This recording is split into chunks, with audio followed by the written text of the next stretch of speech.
doing? Help! Hey everyone, hope you're all doing well. I am 3 days post marathon trail race. Feeling actually pretty good, not gonna lie.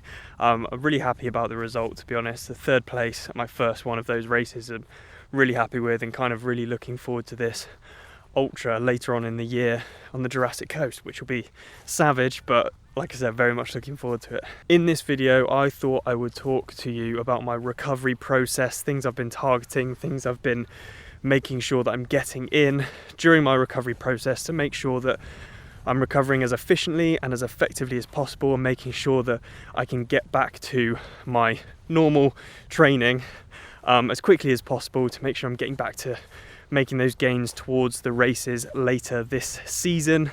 And so hopefully this video gives you some sort of insight into what I'm doing, and also gives you some tips and tricks that you can do and implement in your own training and your own recovery process to make sure you are recovering as quickly and as effectively as possible.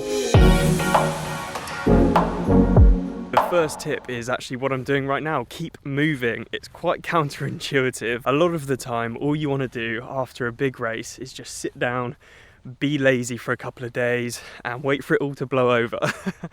But that is not the best thing to do. You need to keep moving, otherwise you're just going to stiffen up massively and it's going to take far longer to recover and feel somewhat normal again. Now, I do not mean get back into your normal intense training and do sessions.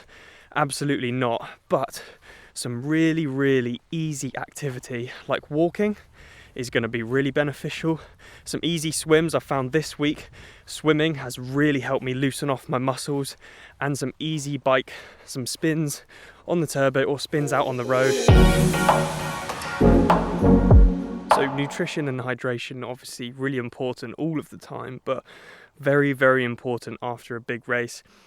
You do generally want to pig out after a big race like that, and there's no reason why you shouldn't, because you should treat yourself. You know, you've done a lot of work, so I definitely pigged out quite a bit. But making sure I'm fully hydrated and catching up on all the calories that I've burnt is going to be far more beneficial than restricting myself, and sort of being underfueled post race is really going to be detrimental towards the recovery process.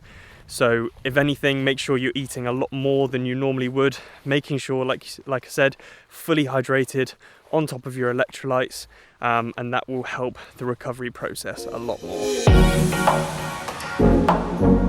Now, I've put bath in there because I find actually having a bath, whether it's an ice bath or actually a warm bath, I feel like both of them really help with blood flow and just loosening off the muscles. Now, I've heard ice baths are more effective at increasing your blood flow.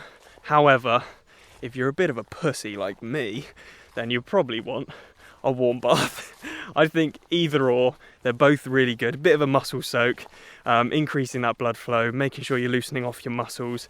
I had one as soon as I could after the race, and actually not just having a bath straight after the race, but also having a bath every day for the next week after the race is so beneficial for, like I said, increasing that blood flow and making sure you're loosening off your muscles as effectively as possible. So what I mean by devices is some sort of massage gun or compression boots, anything like that that's going to really help with your recovery. This stuff is not a necessity, but it can really help boost your recovery and get you back to training as quickly as possible. So I have been using my massage gun. As painful as it is and as much as it sucks, it's a very good tool to use. And also the compression boots, which is really, again, it's been helping with the blood flow and loosening off the muscles. I have been using those again every day post race, and I can feel a massive benefit. If you don't have these devices, it's not the end of the world, but it's one of those things, it's like the icing on the cake. You know, there's a lot more you can be doing and you should be doing as fundamentals, but if you've got these devices, then brilliant, use them, don't leave them in the cupboard, because they're actually really going to help. Now, this last point is the most important part of recovery. It's the most important form of recovery. Everything that I've mentioned prior to this, yes, is important and you should do it if you can do it. But if you're not doing this thing that I'm talking about now, which is sleep, then you are missing out on a massive area of recovery. Sleep, bottom line, is the most effective way to recover. So post-race, if you can, try and get in a little bit more sleep every single night. I personally wake up every morning, I try to wake up every morning at 5:30 to fit work around my training and all the other stuff that I do. But that means I've got to go to bed a little bit earlier if I want to get a good kind of 8 hours sleep. So like I said, try and wake up at 5:30, try and get into bed at kind of 9:30 every evening. I don't always succeed, but post-race, that is a priority for me to make sure I'm getting a good 8 hours sleep, to make sure that I'm capitalizing on as much recovery as I possibly can. I hope you enjoyed that video, guys. Those are the tips and the ways that I try and recover as effectively as possible post-race. This week, like I said, is actually quite a big week, and I'm trying to get back to training as quickly as possible within reason. I'm not being stupid. I'm not kind of rushing back into things. A lot of this week is actually bulk mileage and base mileage and kind of getting the legs moving again, getting the body moving again. And the way I'm getting back to that training is by doing all the things that I've mentioned in this video. I think a lot of people, they finish a race and they make the mistake of just kind of just sitting back, relaxing, and just waiting for the recovery process to finish.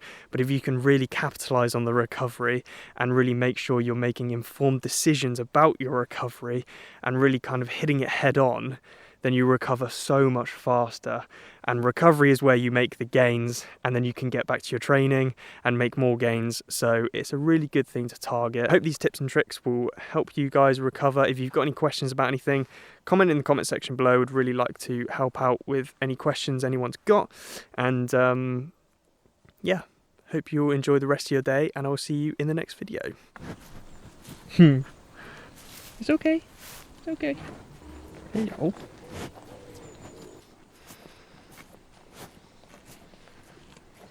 I might have to have another shower. Wonder if Lydia will be annoyed if I bring back a pet cow.